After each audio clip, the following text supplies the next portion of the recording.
তাহলে মাহিকে কেন বললে? এক হৃদয়ে দুই নারীর স্থান হয় না? তোমার হৃদয়ে স্থান পাওয়া নারীটি কে? তোর কি মনে হয়? ধারার চঞ্চল চোখে চোখ রেখে শীতল কণ্ঠে প্রশ্ন করল অনল। তার চাহনি আরও শান্ত স্থির, ঠোঁটের কোণে বিচিত্র হাসি। ধারা কিছু সময় তাকিয়ে থাকলো অনলের চোখের দিকে, কিন্তু কোনো উত্তর পেল না। প্রশ্নের বিপরীতে প্রশ্ন করাটা যেন একটা বিশ্রী স্বভাব অনলের। এই স্বভাবটা অতীব অপছন্দের ধারার। মুহূর্তে তার ভ্রু কুঞ্চিত হয়ে আসে।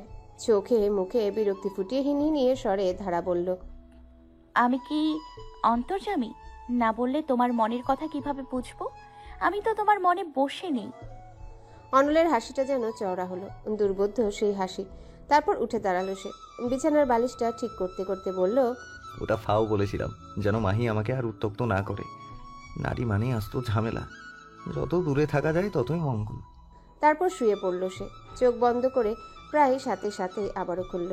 মাথা উঁচিয়ে বলল, তোর 3টে ইচ্ছে ফিট্টুস, আরেকটা আছে, বুঝে শুনে খরচ করিস। একটা কেন, দুটো আছে। সামান্য যোগ বিয়োগেও তুই কাঁচা। সাধে কি ফেলুরানি বলি? সেদিন যে রিসোর্টে নিয়ে গেলাম সেবেলা, ওখানে তো একটা ইচ্ছে শেষ। এটা কিন্তু চিটিং। আন্দোলন কর তাহলে। বলেই কাঁথা টেনে শুয়ে পড়ল অনল। ধারা সেখানেই বসে রইল। কিছু সময় চোখের দৃষ্টিতে ক্রোধানল উগরালো, কিন্তু লাভ হলো না। লোকটা দিব্যি ঘুম। পর মুহূর্তে শান্ত হলো সে। আনমনি ঠোঁটের কোণায় হাসি ফুটে উঠল। যাক, ময়দান ফাঁকা, এবার শুধু গোল করা বাকি। জ্যৈষ্ঠের শেষ দিন, জ্বালাময়ী গরম। মাথার উপর ঘুরন্ত ফ্যানটিও যেন শান্তি দিতে পারছে না। সর্বোচ্চ স্পিডে ঘুরছে, তবে গরম এক বিন্দু কমছে না। তরতর করে ঘামছে ধারা। সামনে থাকা গরম চাটা যেন পৃথিবীর সবচেয়ে বিষাক্ত জিনিস মনে হচ্ছে, তবুও সে সেটা খাচ্ছে আর খাতায় গণিত কষছে। শনিবার বিধায় ভার্সিটি বন্ধ, তবুও শান্তি দেয়নি প্রিন্স উইলিয়াম। নাস্তা গলা থেকে নামার আগেই গম্ভীর স্বরে বলল, খেয়েই পড়তে বসবি। বড় মা যা একটু প্রতিবাদ করতে চাইলেন, কিন্তু ছেলের তীক্ষ্ণ দৃষ্টির সামনে চুপসে গেলেন। তাই বাধ্য হয়ে মুখ ফুলিয়ে পড়তে বসেছে ধারা। কখন থেকে এক চ্যাপ্টারের ম্যাথই করছে, কিন্তু কিছুই পারছে না। লিনিয়ার অ্যালজাব্রাটা পৃথিবীর সব থেকে বড় শত্রু হয়ে গেছে। যা একটু ফেসবুক ঢু মারবে সেটাও হলো না। প্রিন্স উইলিয়াম মোবাইল নিজের কাছে নিয়ে রেখেছে। এর মাঝে উপস্থিত হলো এশা এবং আশা। তাদের হাতে হায়ার ম্যাথের বই এবং খাতা। তাদের দেখে ধারার চোখ চকচক করে উঠল। অনল তাদের দেখে ভ্রু কুচকালো, তীক্ষ্ণ স্বরে বলল, কি যাই? মা পাঠাইছে। বলে 28টা দাঁত বের করে হাসলো, যার অর্থ আমাদের পড়াও। অনল কপাল ঘষল বা হাতের বুড়ো আঙ্গুল দিয়ে। এই দুজনকে পড়ানো মানে মাথার পোকা বের করে দেওয়া। যত দুনিয়ার আজীব প্রশ্ন আছে সব করবে। আপাতত 3টা স্যার হাতে পায়ে ধরে পালিয়েছে। তারা নাকে খড় দিয়ে বলেছে, মরে গেলেও এদের পড়াবে না। ফলে যতবারই ইলিয়াস কোনো নতুন স্যারের খোঁজ পাচ্ছে, তারা প্রথমে জিজ্ঞাসা করছে, এটা কি সেই এশা আসা? ইলিয়াস অবাক কণ্ঠে জিজ্ঞাসা করছে, সেই এসা আসা বলতে? যাদের বাড়ি থেকে শিক্ষক পালায়। ইলিয়াসের বুঝতে বাকি থাকে না এই মহল্লায় তার মেয়েদের বেশ নাম হয়েছে, সুতরাং তাদের পড়ানোর জন্য মাস্টার পাওয়াটা দুষ্করই নয়, অসম্ভব। ফলে রুবি অনলকে অনুরোধ করেছে যেন মেয়ে দুটো ছুটির দিন পড়াতে। অনল মুখ ফুলিয়ে শ্বাস ছাড়ল, তারপর বলল, মুখ বন্ধ করে ধারার পাশে যেয়ে বসবি। যা করতে বলবো চুপ করে করবি। টু শব্দ করেছিস তো কান টেনে লম্বা করে দিব। মুখ বন্ধ করলে প্রশ্ন করব কিভাবে? আর প্রশ্ন না করলে শিখবো কিভাবে? অনল ভাই, তুমি না মাস্টার, তুমি এটাও জানো না বাচ্চাদের প্রশ্ন করতে হয়, নয়তো ওরা হয় গাধা। কারণ গাধারা প্রশ্ন করে না। এটার সাথে সহমত জানিয়ে আশা বলে উঠল। আশার কথাটা শেষ হলো না, তার পূর্বে অনল বিচ্ছু যমজের কান দুটো টেনে ধরল। তারপর বলল, প্রশ্নের উত্তর পেয়েছিস? আহ লাগছে, সরি সরি। মনে থাকে যেন। বলেই কানটা ছেড়ে দিল অনল। এসা কান ডলতে ডলতে স্বর খাদে নামিয়ে হতাশার সাথে বলল, বুঝতে আসা এই পাষাণ দুনিয়ায় বরাবরই দুর্বলের উপর সবলের রাজত্ব।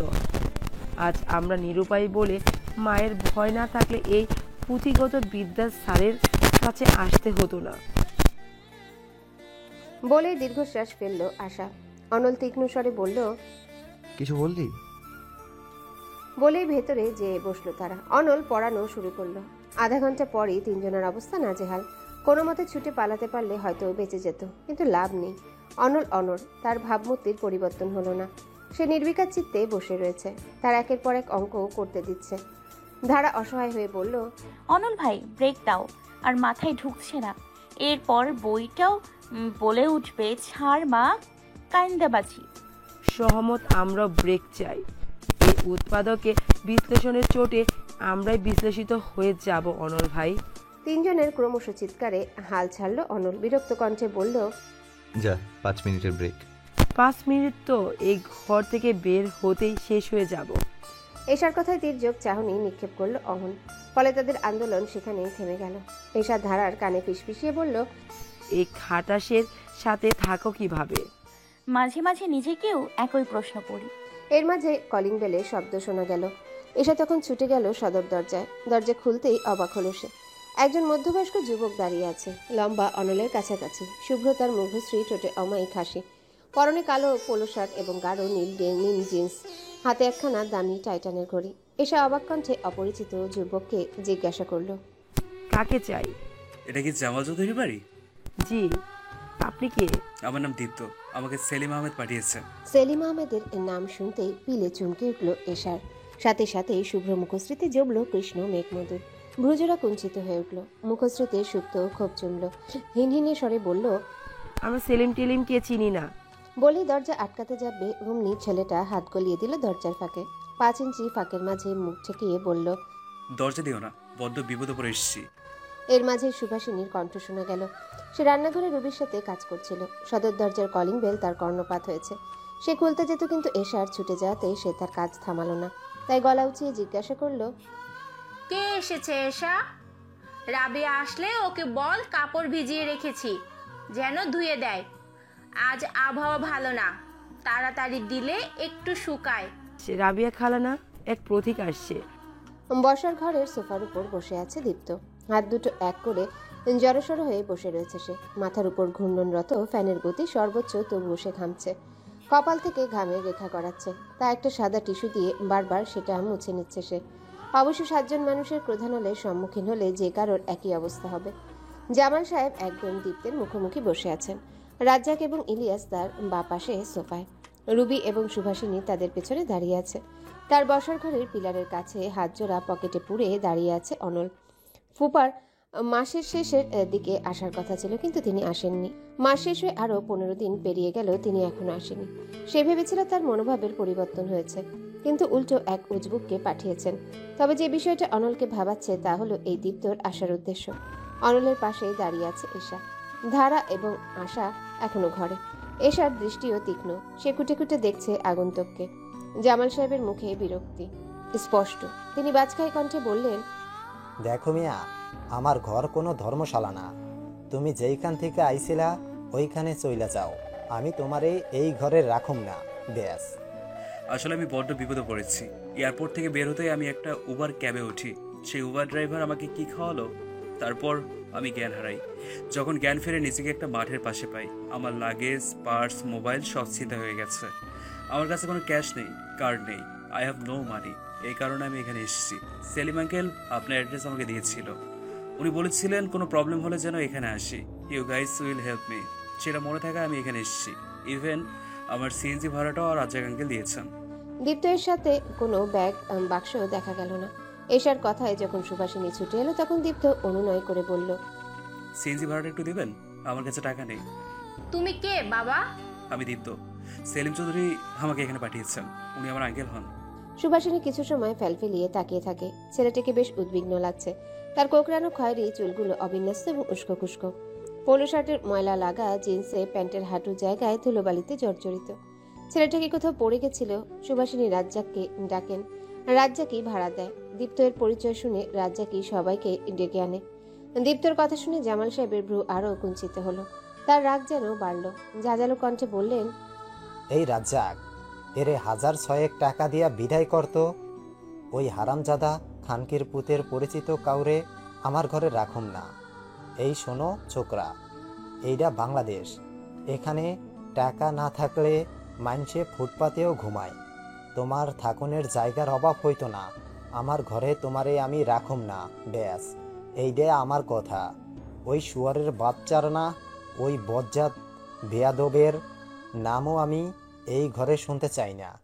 কি হলো রাজ্জাক, তুই বয়ে আসোস কেন? জামাল সাহেব ক্রমশ উত্তেজিত হয়ে উঠলেন। তার মুখশ্রী নীলাভ হয়ে উঠল। উঠতে গিয়েও বসে পড়লেন তিনি। বুকে হাত দিয়ে জোরে জোরে শ্বাস নিতে লাগলেন। তার অবস্থার অবনতি দেখে ঘাবড়ে গেল পরিবারের সবাই।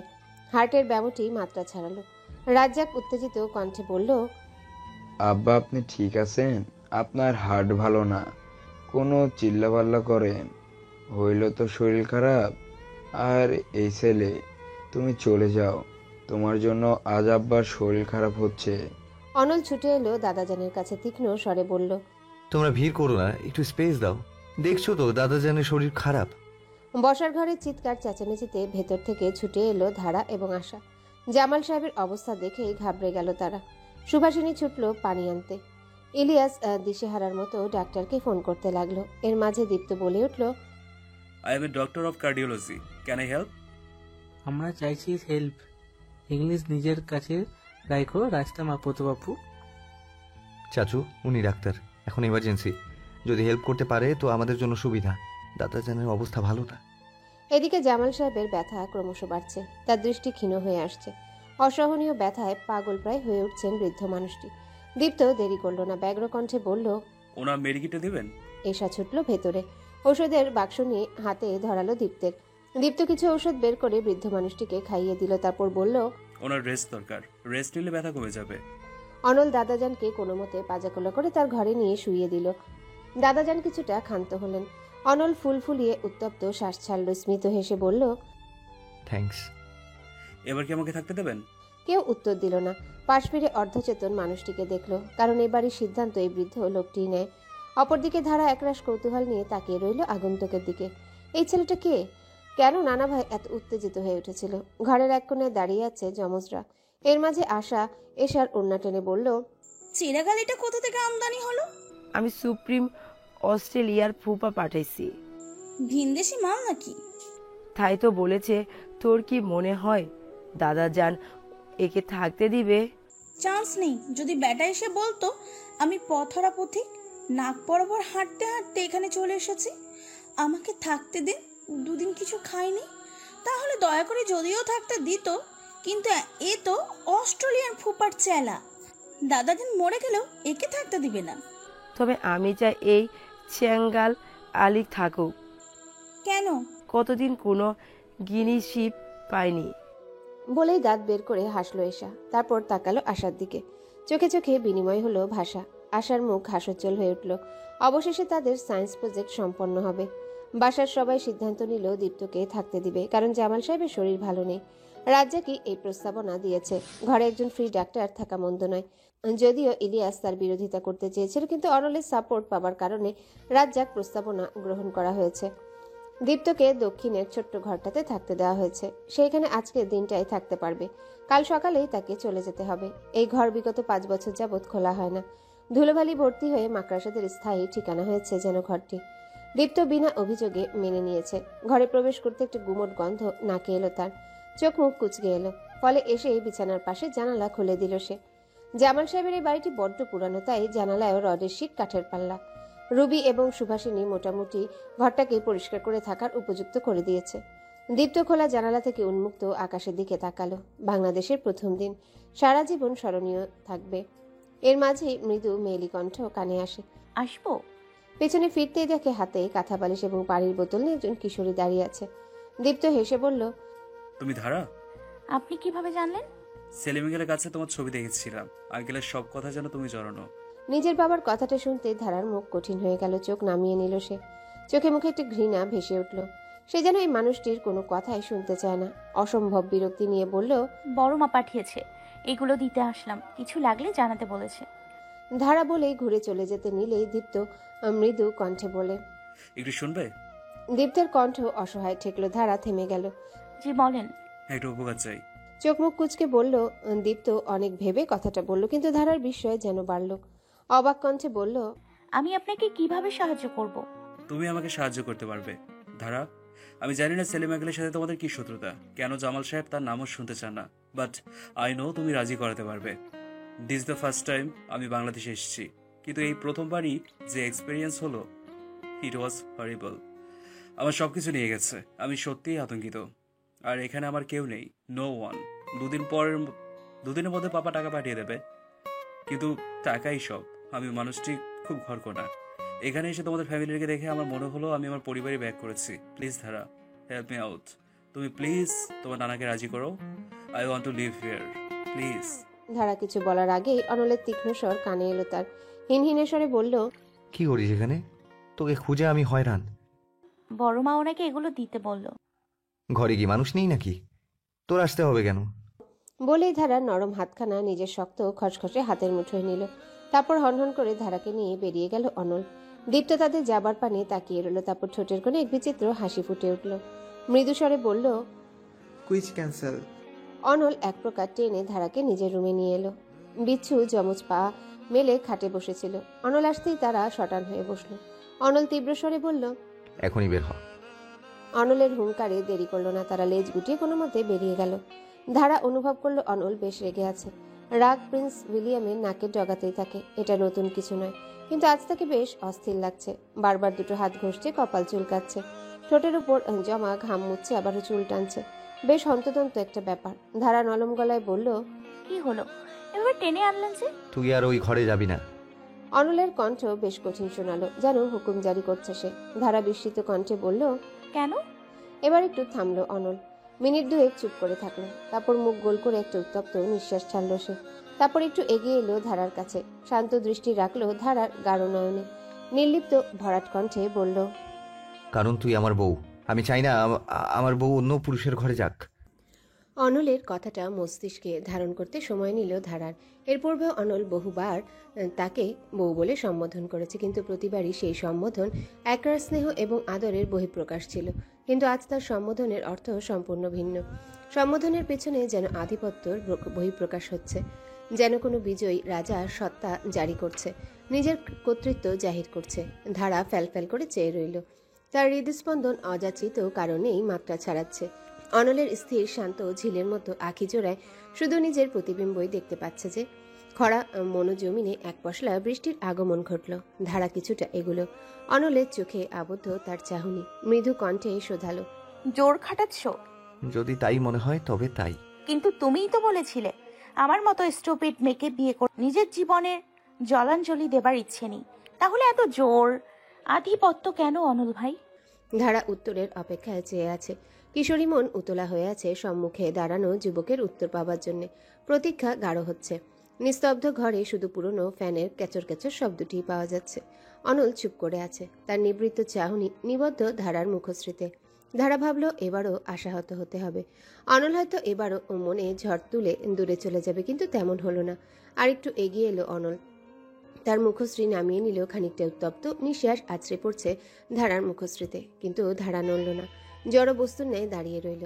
তারপর মুখশ্রীতে অনুভব করলো বলিষ্ঠ শক্ত হাতের গভীর স্পর্শ। অনলের রুক্ষ বিশাল হাতের উষ্ণ ছোঁয়ায় খানিকটা হলেও মোমের ন্যায় বিগলিত হলো ধারা। চোখ বুজে নিল সে। অনল এটুকুতেই ক্ষান্ত হলো না। গম্ভীর স্বরে নিবৃত্ত চিত্তে বলল, তুই মানিস বা না মানিস, তুই পুরো দস্তুর আমার। যেখানে মানুষটা আমার, সেখানে কর্তৃত্ব তো থাকবেই। অনলের কথাটা বুকে তীরের মতো লাগলো। সাথে সাথেই কিছু অভিমান জড়ো হলো কিশোরীর চোখে। টলমলে নয়ন আবারও তাকালো অনলের দিকে। অভিমানের বিষাক্ত জোয়ার উঠল তার হৃদয়ে। ঈষৎ কাপা কণ্ঠে বলল, তাহলে কেন বারে বারে আমাকে ফিরিয়ে দাও? যতবার কাছে আসতে চাই ততবার কেন নিজেকে গুটিয়ে দাও? কেন আমার অনুভূতিগুলোকে বুঝেও অবুঝ হও? আমার চোখ জোড়া যে শুধু তোমাকে দেখে, আমার মস্তিষ্কের চিত্ত সবটাতে যে শুধু তুমি আছো, কেন সেটাকে জেনেও অজানা সাজো? অনল মৃদু হাসল। তার সুপ্ত অবাধ্য ইচ্ছেটা পূরণ করে নিল ধারার কপালে উষ্ণ ঠোঁট ছুঁয়ে। কপালে উষ্ণ ঠোঁটের পরশ অনুভূত হতে হৃদ স্পন্দন থেমে যাবার জোগাড় হলো ধারার।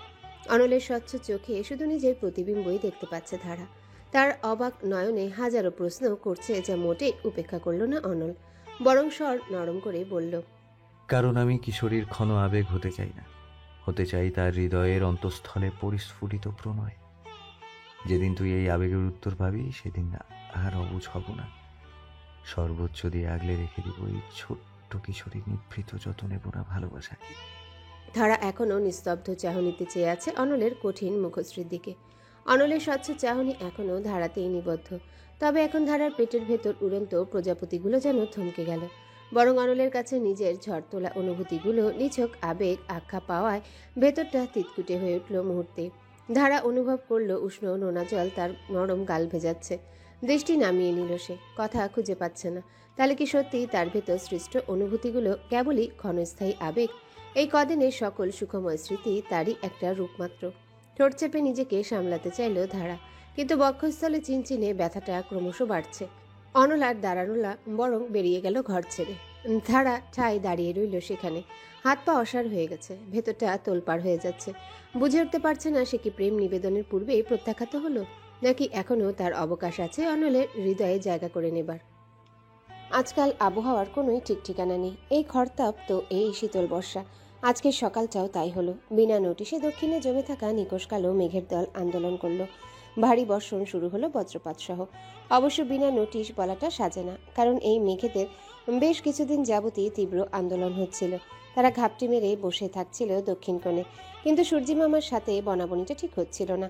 তাই তো তারা খালি দল বেঁধেই ঘুরে বেড়াতো, বর্ষিত হতো না। আজ হয়তো তাদের সহ্যের বাঁধ ভাঙল, তাই তো আষাঢ়ের প্রথম দিনই অঝোরধারায় বর্ষণ হলো।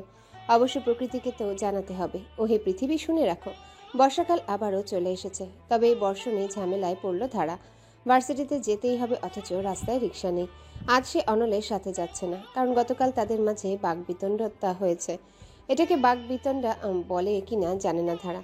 তবে সেই মুহূর্তের পর অনল যে বেরিয়েছিল, বান্দার আসার নাম নেই। মাঝে যখন নানা ভাইয়ের শরীরটা আবারও খারাপ হলো, বড় মা হুমড়ি তুমড়ি করে ফোন লাগালো, তখন তার দর্শন পাওয়া গেল। অনল ফিরতেই তার সাথে কথা বলতে চাইল ধারা, কিন্তু অনল কথা বলল না। ভাব দেখালো বেশ অভিমান করেছে সে, কিন্তু অভিমান তো ধারার করবার কথা, কারণ তার প্রণয়কে আবেগ আখ্যা দিয়ে নিচু করা হয়েছে। সকালে বান্দা উঠল ধারার পূর্বে। ধারা যখন ডাইনিংয়ে পৌঁছালো, তখন অনলের খাওয়া শেষ। ধারা সব ছেড়ে তার সাথে ভার্সিটিতে যাবার জন্য পা বাড়াবে, তখনই দীপ্ত অনুনয় করে বলে উঠল, ইন্টারেস্টিং। ভার্সিটিতে ক্লাস আছে। আচ্ছা, না গেলে হয় না? হ্যাঁ, কি বললেন আপনি? আমার সামনে না, আসলে আমি চাইছিলাম তুমি আমাকে একটু ঢাকা শহর ঘুরে দেখাবে। দীপ্তের বিনয়ী কণ্ঠের কথাটাও মেজাজ গরম করে দিল ধারার। আরে যে মেয়ে নিজেই 2 গলি পরে হারিয়ে যায়, বাসা থেকে একা বের হওয়া যার নিষেধ, সে কি করে এই লোককে ঢাকা দেখাবে? ধারা কোনো মতে নিজেকে সামলালো, তারপর মুখে বিনয়ের হাসি টেনে বলল, আসলে কি বলুন তো, আমি নিজেই ঢাকা চিনি না, আর আমার তো ক্লাস আছে। আপনি বরং ছোট মামার সাথে যান, ঢাকা কেন, বাংলাদেশ ঘুরিয়ে দেবে। ধারা কথাটা বলে ছুটল বাহিরে, কিন্তু কেচে কেটে আসতে আসতে দেখলো প্রিন্স উইলিয়াম নিজের পঙ্খিরাজ নিয়ে হাওয়া। তখনই নামলো অঝোর বর্ষণ। ধারা বেকুবের ন্যায় পিচের রাস্তার দিকে তাকিয়ে রইল। অনলের প্রতি অভিমানও জমল বেশ। নীলাম্বরের দিকে মুখ উঁচিয়ে তাকালো, হতাশ কণ্ঠে বলল, তুমি আমাকে বুঝলে না অনল ভাই। তখন একটা মাঝবয়সী রিক্সা চালক ভিজতে ভিজতে এসে হাজির হলো। প্রসন্ন চিত্তে শুধালো, আফা যাবেননি? ধারা মাথা নাড়ালো। রিক্সা ভাড়া না ঠিক করেই উঠে বসলো রিক্সা। রিক্সা পিচ ঢালা পথ চিরে চলল গন্তব্যে। দীপ্তের কোনো কাজ নেই, সে শুধু সারা ঘরে ঘুরে বেড়াচ্ছে। গতরাতে জামাল সাহেবের শরীর খারাপ হবার দরুন সে আরও একদিন থাকার অনুমতি পেয়েছে। গত রাতে দীপ্তই সামলে নিয়েছিল জামাল সাহেবকে। স্প্রে ঔষধ কিনিয়ে বাসায় একটা ফার্মেসি খুলে বসলো সে। এর মাঝে জামাল সাহেবের অবস্থার উন্নতি হলো, ফলে তার আজ সকালে প্রস্থান করার কথা থাকলেও তার প্রস্থান হলো না। রাজ্জাক তাকে আরও একদিন রেখে দিল। এখন এ বাড়িতে অবাধ পাখির মতো বিচরণ করার অনুমতি আছে তার, কিন্তু বাসার কেউই তার সাথে কথা বলতে স্বাচ্ছন্দ্য প্রকাশ করে না। এই আজ সকালের কথাই ধরা যাক, সে জামাল সাহেবকে দেখতে গিয়েছিল। জামাল সাহেব তখন চাদর মুড়ি দিয়ে হুমায়ুন আহমেদের জ্যোৎস্না ও জননী গল্পের বইটি পড়ছিলেন। দীপ্ত ভেবেছিল বৃদ্ধ হয়তো নিজের জীবন বাঁচানোর জন্য তাকে ধন্যবাদ দিবে, কিন্তু এমন কিছুই হলো না। উল্টো সে ভীষণভাবে খেকিয়ে উঠল। মোটা বইটা বন্ধ করে বাজখায় কণ্ঠে বললেন, ওই তুমি যাও নাই এখনো? তোমারে না চলে যাইতে কইছি আমি? আচ্ছা, আপনি এমন আচরণ করছেন কেন? আমি যদি চলে যেতাম তাহলে আপনার চিকিৎসা করতো কে? বহুত উপকার করছো, তাই এখন কি তোমারে তুলোধুনো করুম? না না, তুলো দিয়ে কিছুই করা লাগবে না, শুধু আমাকে থাকতে দিন। I am not a bad person, you know, তাই শুধু শুধু আমাকে হেট করবেন না। দীপ্ত ভেবেছিল বৃদ্ধের মন গলবে, কিন্তু উল্টো জামাল সাহেবের ক্রোধ বাড়ল। তীব্র স্বরে বললেন, বাইর হও আমার ঘর থেকে, এখন বাইর হইবা। তোমার ইংরেজি শোনার ইচ্ছা আমার নাই, তুমি এখন বাইর হও। ওকে ওকে, যাচ্ছি, উত্তেজিত হবে না, রিল্যাক্স, চিল। তোমার চিলের গুষ্টি মারি, বাইর হও আগে। হতাশ দীপ্ত বেরিয়ে গেল। বের হতে বসার ঘরের বারান্দায় দেখা পেল যমজদের। একই রকম দেখতে মেয়ে দুটো, একই মুখের আদল, একই মুখভাব, জামাও একই। দুইজন সবুজ রঙের সালোয়ার কামিজ পরা। কোনটা আশা আর কোনটা এশা বোঝা যায় না। দীপ্ত দেখলো তারা কিছু একটা করছে। খুব মনোযোগ দিয়ে বসার ঘরের বারান্দায় রেলিং দিয়ে উপর হয়ে কিছু দেখছে, কিন্তু কি? দীপ্তের কৌতূহল হলো। সে এগিয়ে গিয়ে আশাকে জিজ্ঞাসা করলো, কি করো? কথাটায় যেন আশা বড্ড বিরক্ত হলো। মুখ চোখ কুচকে নিরস কণ্ঠে বলল, নৃত্য করি। তারপর তারা আবারও মনোযোগী হলো নিচের দিকে। দীপ্ত বুঝলো যমজ তাকে পছন্দ করছে না, তার জন্য যমজদের মনোযোগ ব্যাঘাত পড়ছে। তাই সে একটু সরে দাঁড়ালো। সে জানতে চায় মেয়ে দুটো কি করবে। বহুক্ষণ অপেক্ষা করার পর হুট করে মেয়ে দুটোর মাঝে চাঞ্চল্য দেখা গেল। তারা তাদের পায়ের কাছে মেঝেতে রাখা ঢাকনা দেওয়া বালতি থেকে পানি নিয়ে বেলুনে ভরতে লাগলো। সাথে সাথে বিশ্রী গন্ধ নাকে এলো দীপ্তের। দীপ্ত নাকে হাত দিল, কিন্তু যমজদের ভ্রুক্ষেপ হলো না। তারা মনোযোগ দিয়ে নিজেদের কাজ করে উঠে দাঁড়ালো। তারপর নিজেদের নিশানা সাধলো। দীপ্ত উকি দিয়ে দেখলো নিচে একজন সাদা শার্ট পরিহিত রোগা পাতলা জীর্ণ শীর্ণ টাক মধ্যবয়স্ক লোক হেঁটে যাচ্ছে। লোকটা যখনই বারান্দার নিচে এলো অমনি বেলুনগুলো ছেড়ে দিল যমজেরা। বেলুনগুলো ঠিক যে পড়লো লোকটার টাকে। উপর থেকে পড়ার কারণে সেগুলো ফেটে গেল আর ভেতরের তরল তার মাথায় বেয়ে পড়তে লাগলো। দীপ্ত খেয়াল করলো লোকটার মুখভাব বদলে গেল। তীব্র স্বরে চিৎকার করে উঠল সে, একেরে আমার গায়ে 5 গোবরের পানি মেরেছে। লোকটা হন্তদন্ত করছে। তার সাদা শার্ট ময়লা পানির জন্য ভিজে ধূসর হয়ে গিয়েছে। সে উপরে তাকাতেই দীপ্তকে দেখতে পেল। জিজ্ঞাসা করে উঠল, তুমি মারছো এই বেলুন? তুমি মারছো তাই না? দীপ্ত হতভম্ব হয়ে গেল। কি উত্তর দিবে বুঝে উঠল না। পাশে তাকাতেই দেখলো যমজ গায়েব। এত তাড়াতাড়ি তারা সরে যাবে কল্পনাও করেনি সে। এ যেন কোনো বিজ্ঞ মস্তিষ্কের সূক্ষ্ম চাল। লোকটা চেঁচাচ্ছে। আশেপাশের লোক জড়ো হলো, কিন্তু গোবরের গন্ধে তারা এগোতে পারছে না। এদিকে দীপ্ত এখনো স্তব্ধ নির্বাক। তার মস্তিষ্ক অচল হয়ে গেছে যেন। এমন অভিজ্ঞতা এই প্রথম। আজ প্রথমবার বুঝলো কৌতূহল বড় বাজে জিনিস। ধারা বসে আছে লাইব্রেরির শেষ মাথায়। তার সম্মুখে মাহি। দুজনার মুখ থমথমে। এটা ভাবার কারণ নেই যে একটু পর ল্যাব কুইজ হবে, দ্বিধায় তাদের এই দশা। তারা আসলে অনলের ভাবমূর্তি বিশ্লেষণে ব্যস্ত। অনল ভাই গতকাল যে কথা বলল তার মর্মার্থ এবং ভাবার্থ বিশ্লেষণ করছে তারা। মাহি অতি বিজ্ঞের মতো বলল, আমার কি মনে হয় বলতো, অনল ভাই তোকে বিশ্বাস করতে পারছে না। প্লাবন ভাইয়ের প্রতিও তো তোর আবেগ ছিল, এখন তুই অনল ভাইকে ভালোবাসিস। ব্যাপারটা মনে হয় ঘেটে গেছে। সে ভাবছে তোর লাইফে নতুন কেউ আসলে তুই তাকে অনল ভাইকে ভুলিয়ে দিবি। অবশ্য তোর যা মতিগতি, আমি নিজেই কনফিউজ। আজ তুই বান্ধবী না হলে আমি একটা খুন করে বসতাম। ভুল বললাম নাকি? এই তো প্লাবন ভাইয়ের বিয়ের আগে কেঁদে দুনিয়া ভাসালি, ভুললে চলবে? তা তো অতীত ছিল। অতীতই সব থেকে বড় শত্রু। দেখ, আমার মতো অনল ভাই তোকে পছন্দ করে, নয়তো সে এত চেত না ওই দীপ্তনা ফিপ্ত রুমে যাওয়া নিয়ে। জেলাসি বলতে পারিস, এটা নারী পুরুষের ইনস্টিটিউট। তুই বরং হতাশ না হয়ে কোমর বেঁধে নাম, অনল ভাইকে বুঝিয়ে দে তুমি আমার প্রথম না হলেও তুমি আমার শেষ। বুঝতে গেলে তো কথা বলতে হয়। লোকটা এত জেদি, কাল থেকে একটা কথাও বলেনি। শোনো বর্ষ, প্রেম সাগরে ঝাঁপ দিচ্ছ, একটু বেহা তোমাকে হতেই হবে। বেহায়া না হলে কিসের প্রেমিকা? আর তুমি তো তার বউ, তাই সেখানে বেলতলার লজিক খাটবে না। সব ভুলে যাও, নিজ থেকে চেষ্টা করো। হতেই হবে, হতেই হবে। মাহির কথাটা শেষ না হতেই দিগন্তের আগমন ঘটল। ছুটে এসে বলল, অনল স্যারের শরীর খারাপ। কথাটা কর্ণপাত হতেই থমকে গেল ধারা। শরীর খারাপ? কিন্তু কেন? আজ সকাল অবধি তো দিব্যি সে ফিটবাবু সেজে ঘুরে বেড়াচ্ছিল। তাহলে সামান্য সময় কি এমন হলো?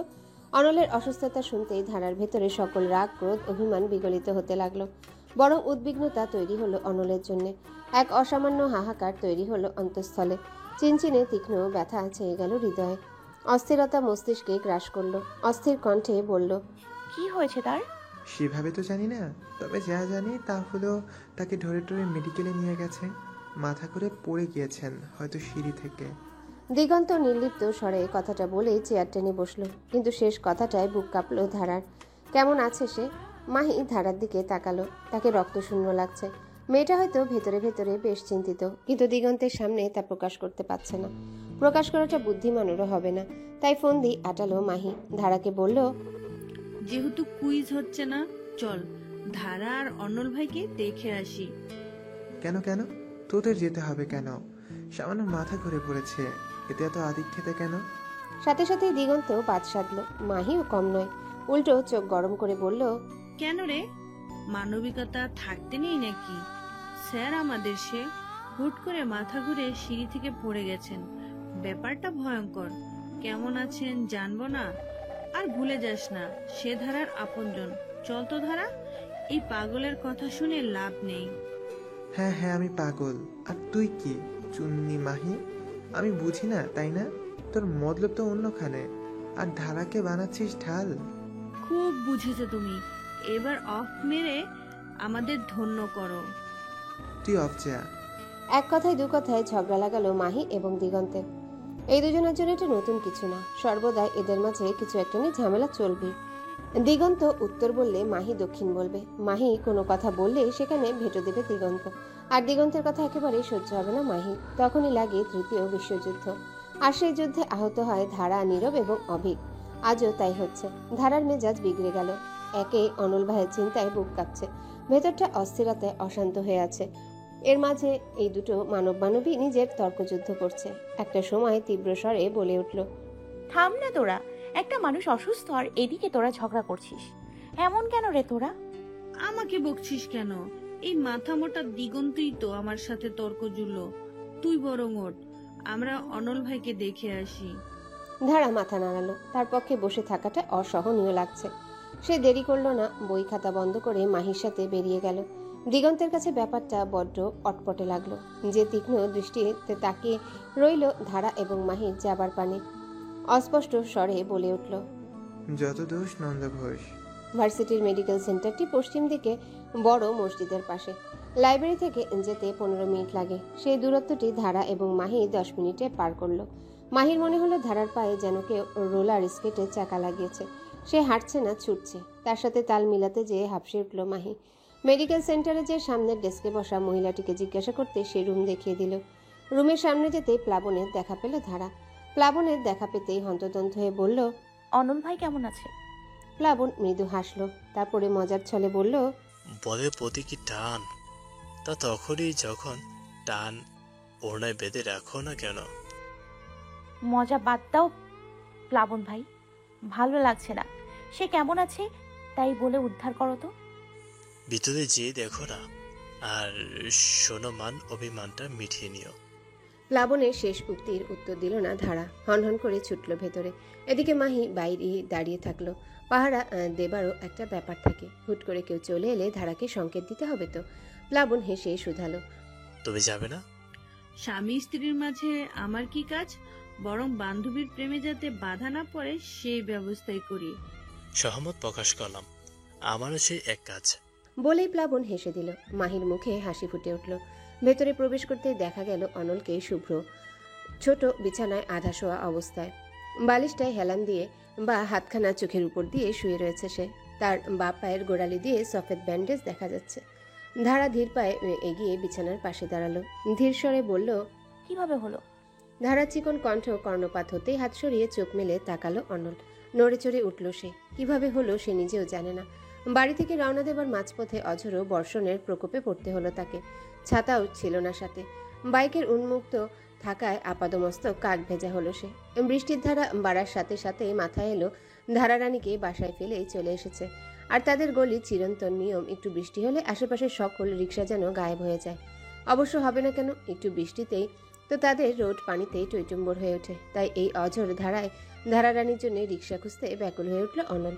এদিকে নিজে ভিজে একাকার হয়ে যাচ্ছে, সেদিকে খেয়াল নেই। বহু খোঁজার পর এক যুবকের রিক্সা পেল সে। তাকে 100 টাকার নোট ধরিয়ে বলল, রহমত পাড়া চেনো? বা দিয়ে ঢুকে ডানে। জি চিনি। ওখানে ঢুকে একদম শেষে কালো কেচি কেটে দেখবে একটা মেয়ে দাঁড়ানো। ও যেখানে যাবে নিয়ে যেও। ভাড়া নিমু? হ্যাঁ নিবে, কিন্তু আমি ঠিক করে দিয়েছি সেটা প্রকাশ করবে না। আর এই টাকাটা রেখে দাও। যুবকের চোখ চকচক করে উঠল। এই অক্লান্ত বৃষ্টিতে ফ্রি কাস্টমারের সাথে 100 টাকা পেলে যে কারোরই মন ভালো হয়ে যায়। যুবক উৎফুল্ল মনে অনলের বলা জায়গায় গেল। অনলও পিছু পিছু বাইক চালিয়ে গেল, কিন্তু সামনে এলো না। লুকিয়ে থাকলো দুবারই পেছনে। সে যা আন্দাজ করেছিল তাই হয়েছে। ধারা মুখ লম্বা করে দাঁড়িয়ে আছে। রিক্সাটা তাকে যাবার কথা বলতেই সে উঠে পড়ল। রিক্সাটা জবাব দিয়ে অপেক্ষা করলো সে। যতই মান অভিমান চলুক, নিজের বউকে তো বৃষ্টিতে ভিজতে দেওয়া যায় না। রিক্সা যাবার পর অনলও রওনা দিল ভার্সিটির দিকে। ভার্সিটিতে যখন পৌঁছালো তখন তার অবস্থা সুনামির সময় নদীপথে আটকে পড়া মাঝির ন্যায়। ভাগ্যিস নিজ রুমে একটা এক্সট্রা একজোড়া শার্ট প্যান্ট ছিল। তাড়াতাড়ি ভেজা কাপড় বদলে নিলেও ঠান্ডার প্রকোপ থেকে বাঁচল না। দুটো ক্লাস করার পরপরই প্রবল মাথা ব্যথা, সারা গায়ে অসহনীয় উত্তাপ। কড়া লাল চা পানির মতো 5-6 বার খেয়েও যেন রেহাই হলো না। সিঁড়ি দিয়ে যখন নামছিল তখন মনে হলো দৃষ্টি ঝাপসা হয়ে এসেছে। শরীরের উত্তাপ যেন দুটো চোখে এসে জমেছে। চোখ জোড়া যেন হয়ে উঠেছে জ্বলন্ত কয়লা। রক্তিম চোখ জোড়া ডান হাত দিয়ে ঘষল অনল, কিন্তু কোনো লাভ হলো না। মাথাটা ভার হয়ে এসেছে। ফলে সিঁড়ি থেকে নামতে গিয়ে একটা সিঁড়ি অজান্তেই বাদ পড়ে গেল। টাল সামলাতে না পারায় অনল যেয়ে পড়ল একেবারে 3 সিঁড়ির পর। ওখানে উপস্থিত ছাত্ররা তাকে টেনে তুলল। উঠতেই টের পেল পাটা মুচকেছে। কোনো মতে ধরে তাকে মেডিকেল সেন্টারে নিয়ে আসা হলো। উপস্থিত ডাক্তার কপালে হাত দিতেই বললেন, আপনার তো জ্বর, গা পুড়ে যাচ্ছে, ঔষধ খাননি? জ্বরটা হুট করে হলো মনে হচ্ছে, টের পাইনি। বৃষ্টিতে ভিজেছিলেন? অসময়ে বৃষ্টি, ভিজতে না চাইলেও ভেজা হয়। বুঝেছি, ঔষধ দিচ্ছি। আর পাটা ভোগাবে 2-1 দিন, ব্যান্ডেজ করে দিচ্ছি, সিরিয়াস না তেমন। অনল শুধু মাথায় দোলালো। অনলের সিঁড়ি থেকে পড়ে যাবার কথা কানে আসতেই প্লাবন ছুটে এলো। বন্ধুকে প্রথম এতটা অসাবধান এবং দায়িত্বহীন দেখল প্লাবন। এদিকে অনলের এই পড়ে যাওয়ার কাহিনী আগুনের মতো ছড়িয়ে গেল। কৃতিত্বটা দিগন্তকে দেওয়াই যায়, কারণ সেই সময় সে উপস্থিত ছিল ঘটনাস্থলে। তবে অনলকে সাহায্য করার থেকে তথ্যটা ছড়ানো বেশি গুরুত্বপূর্ণ মনে হলো। যাকে অপছন্দের সারিতে রাখা হয় তাকে সাহায্য করার নীতি দিগন্ত রাখে না। অবশ্য তাতে লাভ একটা হলো, ধারা শোনা মাত্রই ছুটে এলো। অনল এখনো নিশ্চুপ। ধারা এখনো অপেক্ষা করছে উত্তরের, কিন্তু উত্তরটা পাওয়া হলো না। অনল অন্যদিকে তাকিয়ে মুখে কুলু পেটে বসে রয়েছে। ধারা মুখ গোল করে তপ্ত নিঃশ্বাস ছাড়ল। তারপর এগিয়ে এসে অনলের পাশে বসলো। ডান হাতটা আলতোভাবে তার কপালে রাখলো। তাপমাত্রা মাপলে পারদের থার্মোমিটারে 102 তো হবে। এবার কোমল কণ্ঠে বলল, আপনার তো জ্বর, গা পুড়ে যাচ্ছে, ওষুধ খাননি? বৃষ্টিতে ভিজেছিলেন? শখে কি কেউ ভিজে? অবশেষে মুখ খুলল অনল। ধারা আর কিছু বলল না, কারণ কিছু বললেও সোজা উত্তর মিলবে না। হতাশ নিঃশ্বাস ছেড়ে নিষ্প্রভ কণ্ঠে বলল, তুমি অসুস্থ হলে আমার উদ্বিগ্নতা বাড়ে, তাই দয়া করে অসুস্থ হও না। যখন কানে এলো তুমি পড়ে গেছো, মাথায় অনেক অনর্থক চিন্তা এসেছিল। এখন হয়তো এটা তোমার কাছে আবেগের বহিঃপ্রকাশ হতে পারে, তবে আমি জানি আমার ভেতরে কি চলছিল। অনল অপলক দৃষ্টিতে তাকিয়ে রইল ধারার দিকে। ধারার ব্যথিত চোখ জোড়া তাকেও ব্যথা দিচ্ছে যেন। কিছু বলতে যেও থেমে গেল। বুকের ভিতর জমা কথাগুলো দলা পেঁচিয়ে অন্তঃস্থলে রয়ে গেল। প্লাবনের সহায়তায় অনলকে নিয়ে বাসায় ফিরল ধারা। অনলের বাইকটা বাড়ি অব্দি পৌঁছে দিল অফিসের পিয়ন পিয়াস। বাড়িতে আসতেই দেখলো সদর দরজায় কান ধরে দাঁড়িয়ে আছে যমজ বিচ্ছু। অনল অবাক কণ্ঠে শুধালো, এবার তোরা কি করছিস? অনলের প্রশ্নে এশা হতাশ কণ্ঠে বলল, আমরা সত্যি নিরপরাধ। অস্ট্রেলিয়ান ছিয়েতার আলী আমাদের বিনা অপরাধে ফাঁসিয়েছে, আর আমাদের নির্দয় মা আমাদের শাস্তি দিয়েছে। অনলের বুঝতে বাকি রইল না তার প্রখ্যাত বোনেরা কিছু একটা কাণ্ড তো করেছে, নয়তো ছোট চাচির শাস্তি দেওয়ার কথা নয়। আসলে তখন এর গোবর কাণ্ড ফাঁস হয়েছে। রোগা পটকা লোকটা ছিল এশা আর আশা তৃতীয় শিক্ষক, যিনি তাদের সুনাম পুরো মহল্লায় ছড়িয়েছে। তাই তার উপর শোধ তুলতেই সেই কাজ করেছিল তারা। কিন্তু দীপ্তের কারণে ব্যাপারটা ফাঁস হয়ে গেছে। লোকটা চেঁচামেচি করায় বাসায় মানুষও জড়ো হয়। ফলে সবাই জেনে যায় মূল ঘটনা। সেই কারণে রুবি দুটোকে সদর দরজায় কান ধরে দাঁড় করে রেখেছে। অনল বা ধারা পাত্তা দিল না এসে আসার উপর। এদিকে অনলের পায়ের ব্যান্ডেজ দেখে উত্তেজিত হয়ে উঠলেন সুভাষিনী বেগম। হাজারো প্রশ্নের মুখোমুখি হলো তারা। মনে হলো কোনো ইন্টারোগেশন রুমে বসে আছে। সুভাষিনী বেগম বুলেটের মতো প্রশ্ন করছে, কিভাবে হলো? কেন হলো? জ্বর বাঁধালো কেন?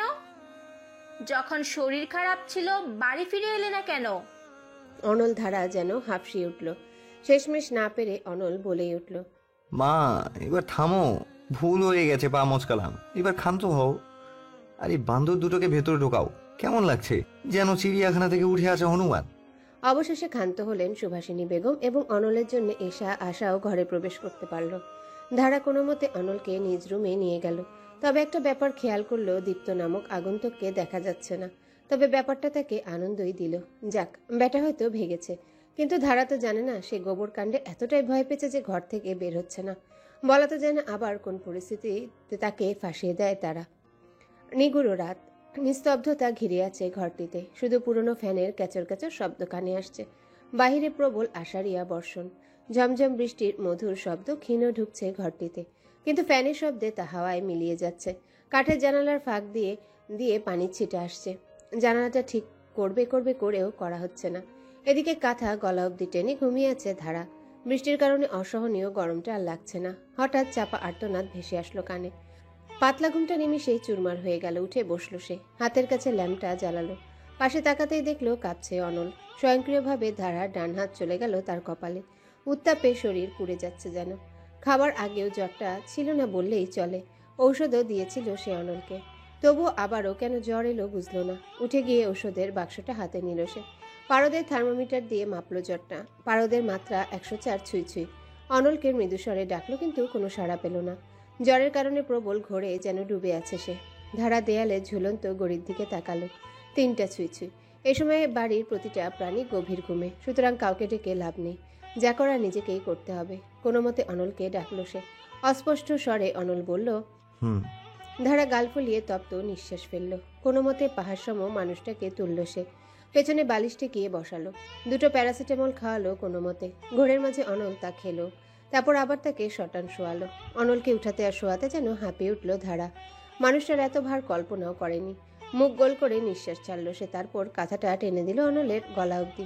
ফ্যান বন্ধ করে দিল যেন ঠান্ডা না লাগে। ঠান্ডা পানির একটা মগ ওয়াশরুম থেকে আনলো। তারপর ছোটবেলার জ্বর কমানোর টেকনিক খাটালো, তা হলো জলপট্টি। এভাবেই কাটলো রাত। ভোরের আলো পূর্বে আকাশে ফুটতেই দুনিয়ার ঘুম চেপে বসলো ধারার চোখে। অনলের জ্বর এখন নেই বললেই চলে। মানুষটা নিশ্চিন্তে ঘুমোচ্ছে, তাই ধারাও ক্লান্ত চোখ জোড়া বুঝে নিল। অনলের রুক্ষ শক্ত হাতটা নিজের নরম হাতের মাঝে রেখেই ঘুমিয়ে গেল সে। ব্যস্ত শহর, নরম সূর্যালোক কাঠের জানালা ভেদ করে প্রবেশ করছে ঘরে। সারা রাত বৃষ্টি হওয়ায় তার তাপ নেই এর কাছাকাছি। শীতল সমীরে উঠছে জানালার গোলাপি পর্দাটি। কুসুম প্রভা চোখে লাগাতেই ঘুম ভাঙল অনলের। মাথায় এখনো প্রবল যন্ত্রণা। জ্বর নেই, তবে মনে হচ্ছে সারা শরীরে হাতি দাপিয়ে গেছে। অসহনীয় ব্যথা। উঠে বসতেই বাঁ হাতে প্রবল ভার অনুভূত হলো। পাশ ফিরতে দেখলো কিশোরী বউটি তার হাতের উপর মাথা ঠেকিয়ে নিবিড় ঘুমে মগ্ন। পাশের টেবিলের ঔষধের এলোমেলো বাক্স, অবহেলায় পড়ে থাকা মগ এবং অর্ধশুকনো রুমালটা দেখে আন্দাজ করতে পারল কেন তার এখন জ্বর নেই। ব্যাপারখানা ভাবতেই অজান্তেই মনটা প্রফুল্ল হয়ে উঠল। মনের আকাশে এক নব রংধনুর আবির্ভাব হলো। ঠোঁটের কোণে ফুটে উঠল প্রসন্ন স্নিগ্ধ হাসি। অপলক নজরে দেখল নিজের কিশোরী বউকে। তার কপালে পড়ে থাকা অবাধ্য চুলগুলোকে সরিয়ে দিল সে। কপালে উষ্ণ, ঠোঁটের আলতো পলস বুলিয়ে নরম স্বরে বলল, আবারও মরলাম আমি, আবারও হারলাম। তবে এই মৃত্যুতে যে জন্মের শান্তি, এই হারে যে প্রবল প্রশান্তি। ভালোবাসি বউ, প্রচন্ড ভালোবাসি। অনলের স্বগতোক্তি সেই সবার সাথে সাথে চোখ মেলে তাকালো ধারা। যেন সে এতটা সময় চোখ বুজে অপেক্ষা করছিল কখন অনল তার হৃদয়ের অন্তঃস্থলে জমে থাকা কথাগুলো নিজ মুখে বলবে। ধারা শটান হয়ে উঠে বসলো। ধারার উঠে বসা দেখে ঈষৎ বিস্মিত হলো অনল। সে ভেবেছিল ধারা গভীর ঘুমে। ধারা কিছু সময় গোল গোল দৃষ্টিতে তাকিয়ে রইল। তারপর ডান হাতটা অনলের কপালে ঠেকালো। ঘুম ঘুম কণ্ঠে বলল, যাক, জ্বর নেমে গেছে। উফ, রাতে যে কি একটা ভয় পেয়েছিলাম। হুট করে জ্বরটা বাড়লো কেন বুঝলাম না। অনল একরাশ মুগ্ধতা নিয়ে তাকিয়ে রয়েছে ধারার মুখশ্রীর দিকে। চুলগুলো অবিন্যস্ত হয়ে নেমে গেছে ঘাড় বেয়ে। চোখগুলো এখন ঘুমের মাদকতা থেকে বের হয়নি। মুখখানা ঈষৎ ফোলা। গোলাপ ফুলের মতো স্নিগ্ধ ঠোঁটজোড়া দেখে কিছু নিষিদ্ধ ইচ্ছে উকি দিল হৃদয়ের ভেতর, কিন্তু পর মুহূর্তেই তা দমিয়ে নিল। ঠোঁট টেনে নিল স্নিগ্ধ হাসি। তারপর মুখখানা একটু এগিয়ে নিয়ে নরম গলায় বলল, জ্বর না আসলে বউয়ের এত যত্ন পেতাম কি করে। অনলের কথাটা কর্ণপাত হতেই ঘুমগুলো হাওয়ায় মিলিয়ে গেল যেন ধারার। অনলের বউ ডাকে যেন এক অসামান্য সম্মোহনী শক্তি আছে, যা পাগলের মতোই টানে ধারাকে। সে কিছু সময় চোখ বড় বড় করে তাকিয়ে রইল। অনল এখনো হাসছে। দুর্বোধ্য সেই হাসি, এবং একই সময় মারাত্মক বুকে লাগা হাসি। মারাত্মক সুন্দর, মাদকাসক্ত। পুরুষের হাসি সাধারণত সুন্দর হয় না, তবে অনলের হাসিটা বরাবরই ধারাকে মুগ্ধ করে। হয়তো সে সর্বদা হাসে না তাই, কিন্তু পর মুহূর্তেই গতদিনের বাগবিতণ্ডার কথাটা মনে পড়তে মনের ভেতরে একটা তিতকুটে অনুভূতির সৃষ্টি হলো। মুখ ফিরিয়ে নিল ধারা। ঠোঁট ভিজিয়ে অভিমানী স্বরে বলল, কেন? এগুলো তো কিশোরীর আবেগ মাত্র। ভুল হয়ে গেছে, ক্ষমা করে দে। এই দেখ, কান ধরেছি। বলেই হাত দুটো কানের কাছে নিয়ে গেল অনল। ধারা সাথে সাথে হাত দুটো নামিয়ে নিল। গম্ভীর স্বরে বলল, আমি কি কান ধরতে বলেছি? কান ধরিয়ে বিশ্ব জয় করার ইচ্ছে নেই। তাহলে মহারানীর রাগ ভাঙায় কি করে? কথাটা বলেই ধারার কোমর আঁকড়ে ধরল অনল। অনলের নিবিড় স্পর্শে কেঁপে উঠল ধারা। মেরুদণ্ড বেয়ে উষ্ণ রক্তের ধারা বয়ে গেল। অনলের উষ্ণ স্পর্শে হৃদয়ের তপ্ত জমিনে যেন এক পশলা শীতলতা বর্ষণ হলো। হিম হয়ে গেল তার হাত পা। আরও বিস্ময় জমল যখন কানে মুখ ঠেকিয়ে আনলো মাদকাসক্ত কণ্ঠে বলল, বউয়ের মান ভাঙাতে হলে কি করতে হবে এই অধমকে? ধারা অনুভব করলো তার গাল উষ্ণ হয়ে উঠল।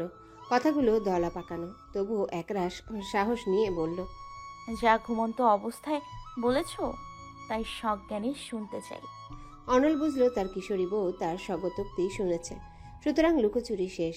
অবশ্য আর লুকোচুরি করেও লাভ নেই, কারণ অনলের ভেতরটাও হাহাকার করছে। ধারাকে একান্ত করে পাবার ইচ্ছে তাকে বেসামাল করে তুলছে। সে মাথা ঠেকালো ধারার কাঁধে, কণ্ঠ নরম করে বলল, একটা গল্প শুনবি?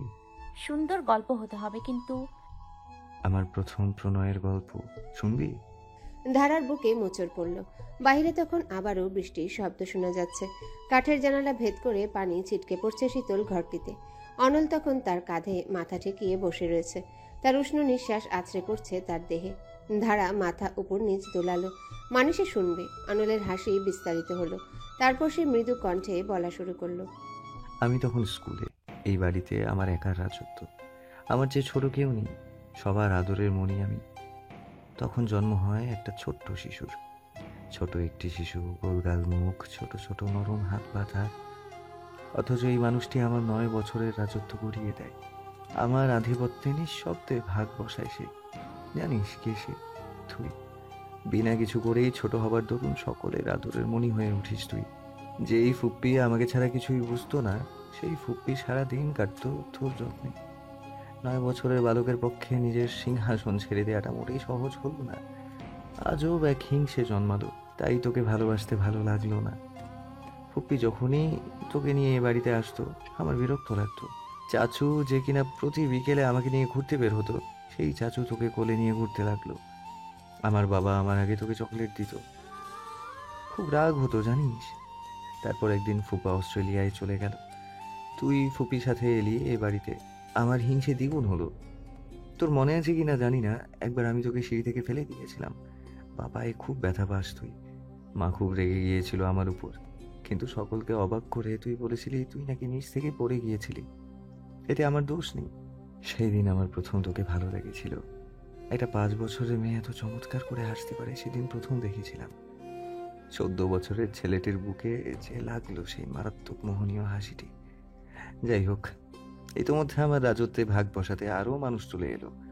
আফিয়া, ঈশা, আশা, আফসার, আলিজা। আমার অভিমান চুরমার হলো। তাই অন্য একটা ফোন দিয়ে আঁটলাম, রাজত্বটা তোর উপর খাটাবো। বড় হবার দরুন তোরা সবাই আমাকে হুজুর হুজুর করতে লাগলি। আমার দাপটও চলল। তারপর ফুপির অসুখ ধরা পড়ল। মাত্র মাস 2-1 মাঝেই সে আমাদের ছেড়ে চলে গেল। তখন তুই 6 বছরের। মৃতরা যে ফিরে না, ব্যাপারটা তখনও বুঝতে পারছিলি না। বারবার বলছিলি মা ঘুমিয়ে আছে, ডেকো না, মা অসুস্থ। সেদিন তোর প্রতি এক অসামান্য মায়া কাজ করলো জানিস। মনে হলো এই মেয়েটাকে আগলে রাখাই যেন আমার কাজ। 15 বছরের ছেলের পক্ষে প্রণয় কি বোঝাটা অসম্ভব। শুধু এটুকুই বুঝেছিলাম তুই প্রচুর জরুরি আমার জন্য, আমার মনের খোরাক। তোকে না জ্বালালে তো আমার ভাতই হজম হয় না। এরপর ফুপা ফিরলেন, তোকে নিয়ে যাবার জোর করতে লাগলেন। তার সাথে একজন নারীও এলো, যাকে দেখে তুই জেদ ধরলি তুই যাবি না। লুকিয়ে বসে রইলি ছাদের চিলে কোঠায়। সেদিন আমি প্রথম ভয় পেয়েছিলাম তোকে হারাবার। তুই চলে গেলে আমি কার চুল টানতাম, কার চুলে চুইংগাম লাগাতাম, কার উপর হুকুম ঝাড়তাম, কার জন্য পাড়ায় ঝগড়া করতাম, কাকে পাহারা দিতাম যেন কোনো ছেলে তার আশেপাশে না ঘুরে। যাকগে, দাদা জানের সামনে ফুপার জোর খাটলো না। আমার জীবন আবার আগের মতো হয়ে উঠল। তুই থেকে গেলি আমার চিরজীবনের খেলার সাথী হয়ে। এর মাঝে স্কুল থেকে আসার সময় আমি ছেলে ধরার খবলে পড়ি। দিনটা আমার জীবনের সব থেকে কালো দিনের একটা। ওরা আমাকে একটা অন্ধকার ঘরে আটকে রাখে।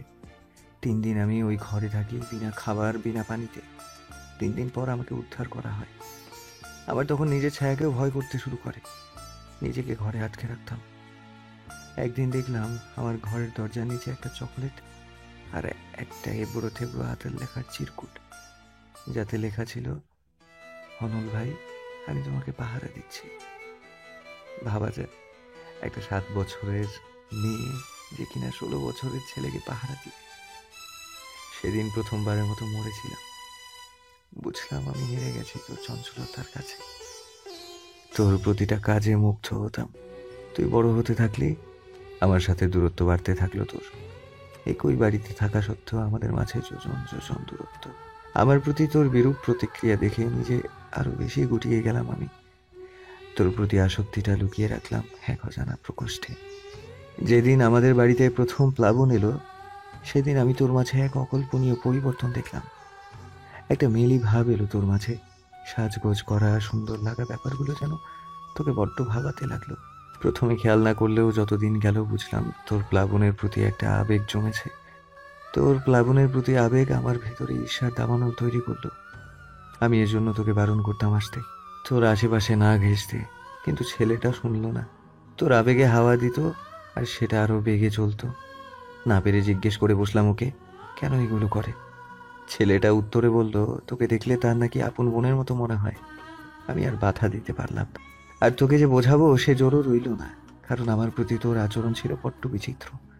তোর মনে আছে যেদিন তোর এসএসসি এর রেজাল্ট দিল, মার কড়া লাল শাড়িটা জোর করে পরলি? আর তুমি ইচ্ছে মতো আমাকে বকেছিলে। কারণ তোকে সেদিন বউ বউ লাগছিল।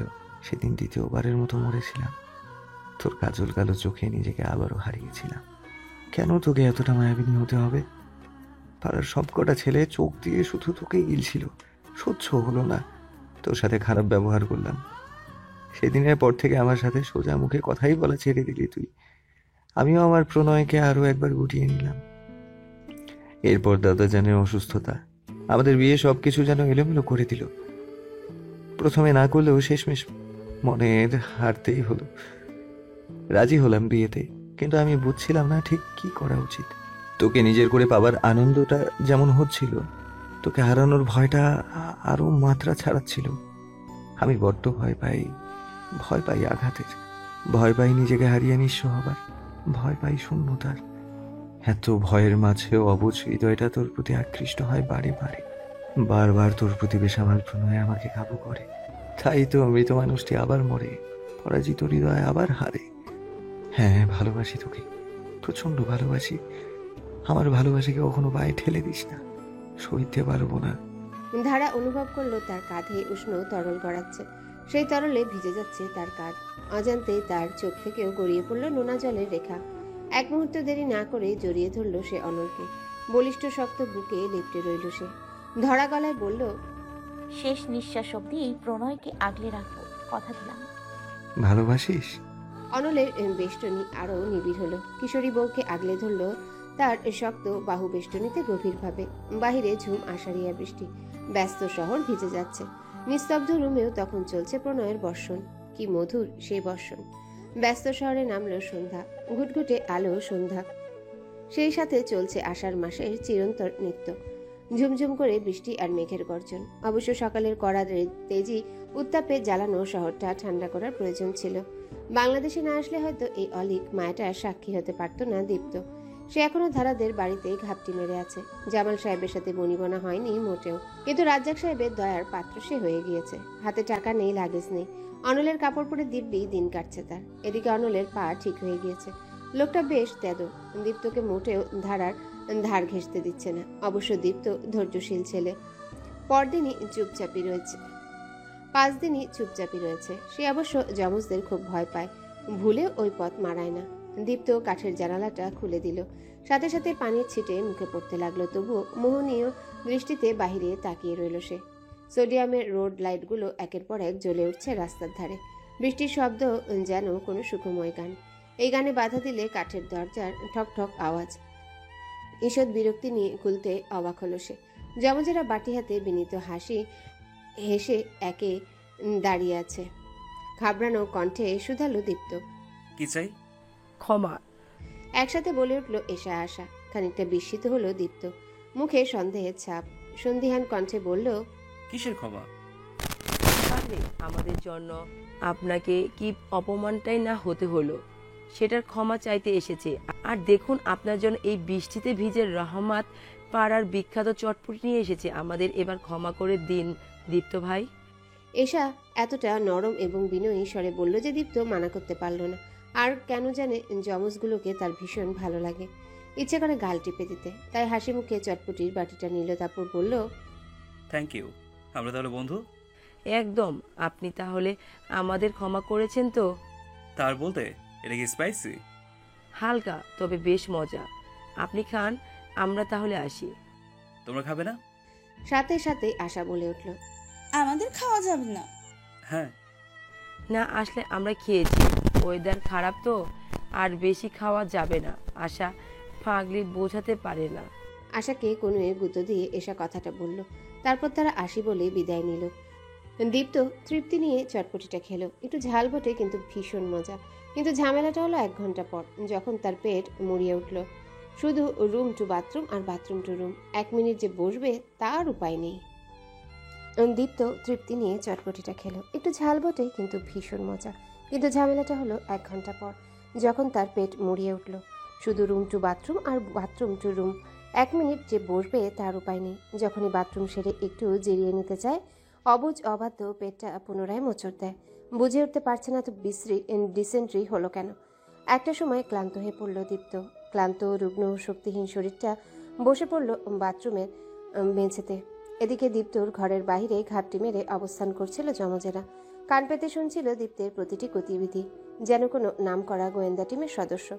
যখনই দীপ্তের ঘরের বাথরুমের পুরনো জংধরা দরজা শব্দ পাচ্ছিল, তাদের মুখ উজ্জ্বল হয়ে উঠছিল। একে অপরের পিঠ চাপড়ে বাহবা দিচ্ছিল। আসলে দীপ্তের এই পেট মোচড়ের কৃতিত্ব সম্পূর্ণই যমজের। সেদিনের গোবর কাণ্ডের পর রুবি তাদের সদর দরজার বাহিরে দাঁড় করিয়ে রেখেছিল প্রায় 4.5 ঘন্টা। সেই সময় ঘরে যারাই প্রবেশ করেছিল, এই দুজনার অবস্থা দেখে না চাইতেও মুখ টিপে হাসছিল। ব্যাপারটা অপমানজনক। দীপ্ত যদি সেই সময় ওদের পাশে না দাঁড়াতো, ওদের গোবরকাণ্ড ফাঁস হতো না, কেউ জানতো না, শাস্তিও পেতে হতো না। ফলে দীপ্তর প্রতি অসামান্য ক্ষোভ জন্মেছে তাদের। এমনিতে দীপ্ত অনেকদিন ধরেই চক্ষুশূল হয়ে উঠেছে তাদের। ভীষণ সন্দেহ হয়, মতিগতি কিছু সুবিধার নয়। ফলে সেদিনে শোধ তুলতে এই চটপটি বুদ্ধি বের করলো এশা। রহমত পাড়ার বিখ্যাত চটপটিতে মিশিয়ে দিল নিজের তৈরি ফর্মুলা নাম্বার 203। যদিও আশা বেশি পরিমাণ মিশাতে চেয়েছিল, তখন এশা বাধা দিয়ে বলল, বেশি না, কম মিশা, যেন অন্তত 10 থেকে 12 বার হয়। এত কম কেন? চেরাগালির জন্য 4.5 ঘন্টা ভূতের মতন দাঁড়িয়েছিলাম, ওকেও 4.5 ঘন্টা বাথরুমে কাটাতে দে। একেবারে না, পাখিকে খেলিয়ে খেলিয়ে মারবো। ওই বেটা ঘুঘু দেখেছে, ফাঁদ দেখেনি। আমরা ওকে ফাঁদে ফেলে বুঝাবো কত ধানে কত চাল। আর একেবারে এত দিলে সন্দেহের মুখোমুখি হব। বার কয়েক হলে এভাবে স্বাভাবিক মনে হবে। এমনিতেই বেটা বিদেশি মাল, দেশি খাবার পেটে সয় না। দেখিস নি, মিনারের পানি বাদে খেতে পারে না। তুই যদি বেশি দিস, আমাদের জল্লাদ মা বুঝে যাবে। আর ওই চেরাগ আলী আর আমাদের উপর ভরসা করবে না। এটা হতে দেওয়া যাবে না। ধীরে ধীরে ওকে বোঝাতে হবে। আর ফর্মুলা 203 তো আছেই, ওর উপর ফর্মুলা 303, 420 এও অ্যাপ্লাই করব। শুধু সময় আসতে দে। এশার কথা শুনে পৈশাচিক হাসি দিল আশা। হিংস্র প্রাণী যখন বহু খোঁজের পর তার শিকারকে খুঁজে পায়, তখন যেমন তাদের চোখ চকচক করে, যমজদের চোখও চকচক করছে। তারা দুজনে মিলে হু হা হা করে পৈশাচিক হাসি দেবার চেষ্টা করলো, কিন্তু হলো না। স্বরে টান লাগায় উভয়ই কেসে উঠল। তবে তাদের মনে প্রফুল্লতা কমল না। দীপ্তকে নাকে দড়ি দিয়ে ঘোরাবার আনন্দ যেন অমূল্য। ডাইনিং টেবিলে সকলে একত্রিত হলো। আজ একটা বিশেষ দিন। আজ জীবনে প্রথমবারের মতো ধারা রান্না করেছে। মামা বাড়িতে সর্বদাই আদর এবং স্নেহে মানুষ হবার দরুন রান্নাঘরে কারণ ব্যতীত যাওয়া পড়েনি তার। ধারার মনে আছে, সে যখন ক্লাস 10-এ পড়তো, তখন অতি উৎসাহী হয়ে নানাবাইকে নিজ হাতে রান্না করে খাওয়াবার জিদ ধরে। বড় মার হাজারো মানার পরেও সে রান্না করে। রান্না যেমনই হোক না কেন, গোল বাঁধে যখন ডিম ফুটে তেল ছিটে পড়ে ধারার হাতে। বেশ কয়েক জায়গায় গরম তেল পড়ায় পুড়ে যায়। ফলে সুভাষিনী বেগম এবং জামাল সাহেব কড়া নিয়ম জারি করে, ধারার প্রয়োজন ব্যতীত রান্না করার প্রয়োজন নেই। তারপর থেকে চা বানানো ব্যতীত কোনো রান্না ধারা করেনি, তবে আজ করছে। করছে কেবল অনলের জন্যে। সুভাষিনী বেগম গাইগুই করেছেন বহুবার, কিন্তু ধারা শুনেনি। অনলের পছন্দের খাবার রান্না করবে সে। অনলের বরাবরই খিচুড়ি, ডিম ভুনা এবং বেগুনের আচার বড্ড পছন্দ। উপরন্তু আজ বর্ষার দিন, বৃষ্টির ভেজা হাতে খিচুড়ি না হলে যেন বাঙালির মন ভরে না। তাই ধারাও নিজের প্রণয়নের জন্যে রান্না করলো এই 3 পদ। জামাল সাহেব অতি উৎসাহী, যদিও হার্টের ব্যায়ামের জন্য ডিমের কুসুম অংশ ঘি খাওয়া তার বাধ্যবাধকতা আছে। তবুও ধারা রানীর হাতে রান্না সে খাবে। ধারা সকলকে বেড়ে দিল খাবার। অনলের দিকে তাকিয়ে আছে সে অধীর আগ্রহে। টেবিলে নিজের কিশোরী বউয়ের সন্ধ্যা থেকে করা কষ্টের অমূল্য ফল দেখে ঠোঁটের কোণে হাসি ফুটে উঠল অনলের। এক মুগ্ধতা নিয়ে তাকালো সে ধারার দিকে। অনলের হাসি ল্যাপটানো মুখখানা দেখে সকল কষ্ট পরিশ্রম যেন সার্থক মনে হলো ধারার। অনল সকলের দৃষ্টি এড়িয়ে নিজের পাশে চেয়ারখানে একটু সরিয়ে দিল, বোঝালো এখানে এসে বসো। ধারাও সে ইঙ্গিত অনুসরণ করে তার পাশে গিয়ে বসলো। ধারা বসতেই অনলের রুক্ষ হাতটা তার কোমল হাতটা আয়ত্ত করে নিল। এত সময় পানির কাজ করায় হাতটা ঠান্ডা হয়ে আছে, ফলে অনলের হাতের উষ্ণতায় নিমিষে ছড়িয়ে পড়ল ধারার হাতে। ধারা মাথা নামিয়ে নিল, ভীষণ লজ্জা তাকে ভর করছে। এর মাঝেও যেন একরাশ ভালো লাগা মিশে আছে। জামাল সাহেব খাবার মুখে তুললেন। খাবার খেয়ে তার চোখ টলমল করে উঠল, ভেতরটা আবেগে আপ্লুত হয়ে উঠল অজান্তে। প্রয়াত ও মেয়ের কথা মনে পড়ছে। প্রতিটা বাবার কাছে তার মেয়ে রান্না মায়ের রান্নার সমতুল্য। সুরাইয়ার রান্নাও জামাল সাহেবের অতি প্রিয় ছিল। অতি সচেতন মানুষটিও তখন অসচেতন হয়ে খেত, গোগ্রাসে গিলতেন মেয়ের রান্না। আজ এতটা বছর পর তার মনে হলো তিনি সুরাইয়ার হাতে রান্না খাচ্ছেন, ফলে অজান্তেই পেটের সাথে মনটিও তৃপ্ত হয়ে উঠল। এর মাঝেই ডাইনিংয়ে উপস্থিত হলো দীপ্ত। তার শুভ্র চেহারাটা মূর্ছা গেছে, কোকড়ানো বাদামি চুল ঘামে অবিন্যস্ত হয়ে আছে, চোখগুলো নিষ্প্রভ, ঠোঁটজোড়া শুকনো। দেখে মনে হচ্ছে যেন ঝড় চলে গেছে তার উপর। তাকে দেখেই সুভাষিনী বেগম শুধালেন, দীপ্ত খাবে না? না aunty, I am not feeling well. পেটটা ভালো নেই। এ বাবা, ডায়রিয়া হলো নাকি? মেবি। তুমি কি কিছু উল্টাপাল্টা খেয়েছিলে? দীপ্তর এবার যমজদের দিকে করুণ দৃষ্টিতে চাইল, কিন্তু তারা নির্বিকার, বরং উল্টো অতি আগ্রহী চাহনিতে দীপ্তের দিকে চেয়ে আছে। দীপ্ত একটু রয়ে শুয়ে বলল, টুইস gave me a bowl of চটপটি।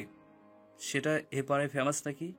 ওটাই খেয়েছিলাম, তারপর থেকে এই অবস্থা। তুমি চটপটি খেতে গেলে কেন? তোমার বিদেশি পেট কি আগুনলো সবাই রে? দীপ্তর কথা শেষ না হলেই ফট করে কথাটা বলে উঠল ইলিয়াস। ইলিয়াসের কথা শুনে মুখশ্রীতে বিজ্ঞ ভাব টেনে এসা বলল, ও দাদা যান, এই ঘটনাকে কি বলে কুত্তার পেটে ঘি হজম হয় না। এশার কথা কর্ণপাত হতেই হো করে হেসে উঠলেন জামাল সাহেব। উপস্থিত সকলেও হাসি কোনো মতে আটকালো।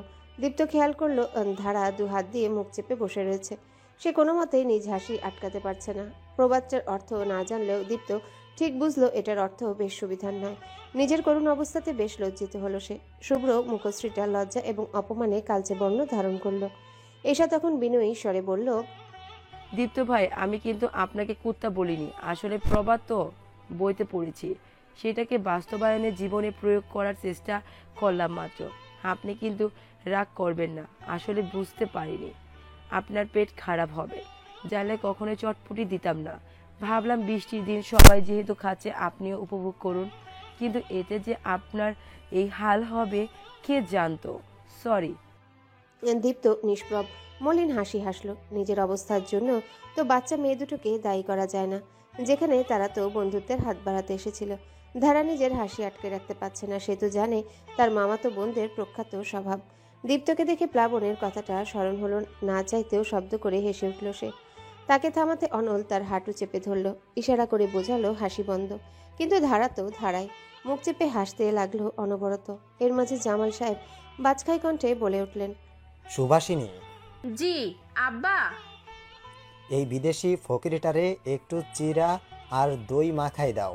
আমি চাই না কেউ বলুক জামালের বাড়িতে মানুষ না খাইয়া ঘুমায়, আর ওরে কেউ স্যালাইন খাইতে সামান্য চটপটি যে খাইতে পারে সে আইছে আমাগো দেশে। হা, যত সব।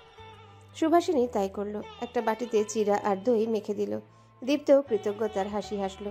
এত সময় বাথরুম টু ঘর আর ঘর টু বাথরুম করে সত্যি ক্ষুধা লেগেছিল, কিন্তু খিচুড়ি দেখে ভয়ে খেতে চাচ্ছিল না। বলা তো যায় না আর রাতটা না বাথরুমেই কাটে। খাবার শেষে যমজেরা নিজের ঘরে যেতে ধরলে ধারা তাদের খপ করে ধরল। চোখ ছোট ছোট করে সন্ধিহান কণ্ঠে বলল, সত্যি করে বলতো চটপটিতে কি মিশিয়েছিস? ফর্মুলা 203? ধারাপু, এটা ঠিক নয়। তুমি বারবার আমাদের সন্দেহ করো। আমরা কি কাউকে বিনা কিছু মিশিয়ে দিতে পারি না? আমরা সত্যিই অনুতপ্ত। ভীষণ করুণ গলায় বলল আশা। এশাও চোখগুলো আহত বিড়ালের মতো করে রাখলো। তাদের করুণ মুখশ্রীতেও ধারার মন গলল না। ঝাঁঝালো স্বরে বলল, মার কাছে মাসির গল্প দিও না, সত্যি করে বলো। আমি কিন্তু ছোট মামিকে বলে দিব, এবার কান ধরিয়ে পাড়ার ল্যাম্প পোস্টে দাঁড় করাবে। থাক আশা, এই নির্দয় মহিলা আমাদের কথা বিশ্বাস করবে না, ছেড়ে দে। হতাশ দুঃখ ভরাক্রান্ত কণ্ঠে কথাটা বলল এশা। আশাও তাল মিলালো। এটাই জালিম সমাজ, সত্যের দাম নেই। আমাদের মতন অসহায়রা কোথায় যাবে? ধারার না চাইতেও হাসি পেল, কিন্তু নিপুণভাবে তা গোপন করে গেল। নিজের বোনদের এই নাটক তার জানা। এই দুটোর হার নয়, অস্থিমজ্জাও তার পরিচিত। এর মধ্যেই পুরুষালী গম্ভীর কণ্ঠ কানে আসে। কিরে, গান্ধীর 3 বাদর এখানে জট পাকিয়েছিস কেন? অনল তখন দীপ্তকে ওষুধের বাক্স দিয়ে এসেছে। অনলের কথা শুনে 3 জন সোজা হয়ে দাঁড়ায়। ধারা গম্ভীর কণ্ঠে বলল, হ্যালো বন্ধুরা, পরবর্তী পার্ট খুব তাড়াতাড়ি আসবে, তো সবাই অপেক্ষায় থাকো। আর চ্যানেলটি যারা এখনো সাবস্ক্রাইব করোনি তারা পরবর্তী পার্ট দেখার জন্য চ্যানেলটি সাবস্ক্রাইব করে রেখো। ধন্যবাদ সবাইকে, আমাদের সাথেই থেকো।